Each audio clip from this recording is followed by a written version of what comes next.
وحدہ والصلاة والسلام علی من لا نبی بعدہ وعلی آلہ واصحابہ اجمعین اما بعد فاعوذ باللہ من الشیطان الرجیم بسم اللہ الرحمن الرحیم ومن احسن قولا ممن دعا الی اللہ وعمل صالحا وقال اننی من المسلمین بسم اللہ الرحمن الرحیم ربی اشرح لی صدری ویسر لی امری واحلل عقدۃ من لسانی یفقہوا قولی اما بعد میرے بھائیوں اور بہنوں، میں آپ سب کا اسلامی طریقے سے استقبال کرتا ہوں۔ السلام علیکم ورحمۃ اللہ وبرکاتہ۔ میری آج شام کی تقریر کا عنوان ہے دعوت دین امت مسلمہ کی ذمہ داریاں۔ دعوت، جب بھی ہم یہ لفظ سنتے ہیں تو ہمارے دل میں یہ خیال آتا ہے کہ لنچ پارٹی یا ڈنر پارٹی، لیکن آج میں ان پارٹیوں کے بارے میں کہنے والا نہیں ہوں، بلکہ اس دعوت کی جو اللہ سبحانہ و تعالیٰ نے غیر مسلمین کو دینے کے لیے کہا ہے۔ دعوت ایک عربی لفظ ہے جس کے معنی ہوتے ہیں غیر مسلمین کو دین اسلام کی طرف بلانا، جیسا کہ اللہ سبحانہ تعالیٰ نے قرآن مجید میں فرمایا، سورہ آل عمران سورہ نمبر 3 آیت نمبر 110، کنتم خیر امۃ اخرجت للناس تأمرون بالمعروف وتنہون عن المنکر وتؤمنون باللہ۔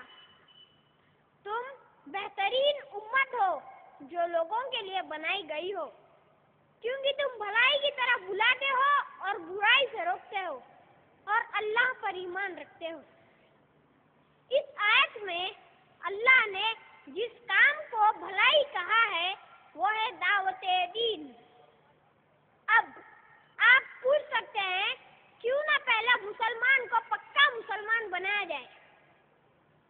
اسی لیے میں اس دعوت دین کو زیادہ زور دے رہا ہوں، یہ بہت ضروری ہے۔ آئیے میں آپ کو ایک مثال لے کر سمجھاتا ہوں۔ مثال کے طور پر، پہلی مثال، میں ایک ڈاکٹر ہوں اور میرے پاس 2 مریض آئے ہوئے ہیں، جن میں سے ایک کو سردی ہے اور ایک ایسی حالت میں ہے اگر اس کا علاج نہ کیا جائے تو اس کے مرنے کے چانسز ہے۔ تو اب آپ بتائیے کہ پہلے علاج کس کا ہونا چاہیے؟ بتائیے۔ عام بات ہے، جو مریض مرنے کے قریب ہے اس کا پہلے علاج ہونا چاہیے۔ اسی طرح اگر ہم غیر مسلمین کو دعوت دین نہ دیں اور ویسے ہی مر جائیں گے اور جہنم میں جائیں گے۔ دوسری مثال، اگر میرا ایک غیر مسلم دوست ہے اور میں اس کو دعوت دین نہ دوں اور وہ ویسے ہی مر گیا اور جہنم میں جائے گا، تب اللہ سبحانہ تعالیٰ اس سے پوچھیں گے کہ تم نے اسلام کو قبول کیوں نہ کیا؟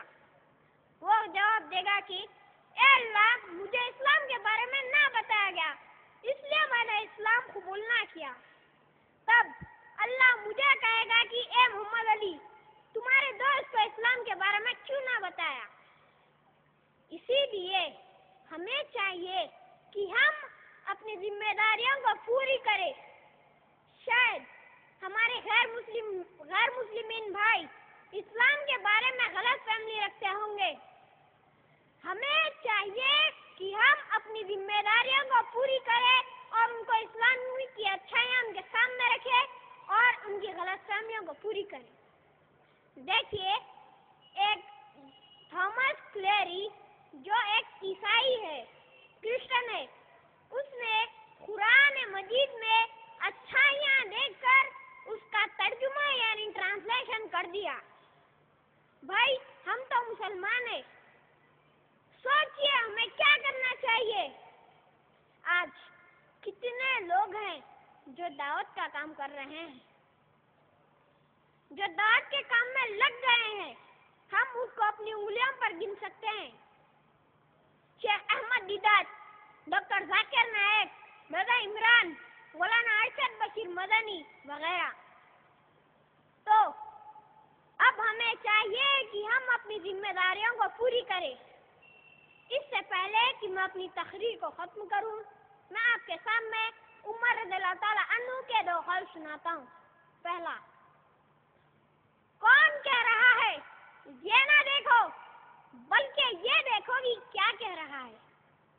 دوسرا، اے صحابہ، یاد رکھنا ہم ذلیل و خوار لوگ تھے، اللہ نے اسلام سے ہم کو عزت بخشی، جس دن ہم لوگ اسلام کو چھوڑ دیں گے اللہ ہمیں پھر ذلیل و خوار کر دے گا۔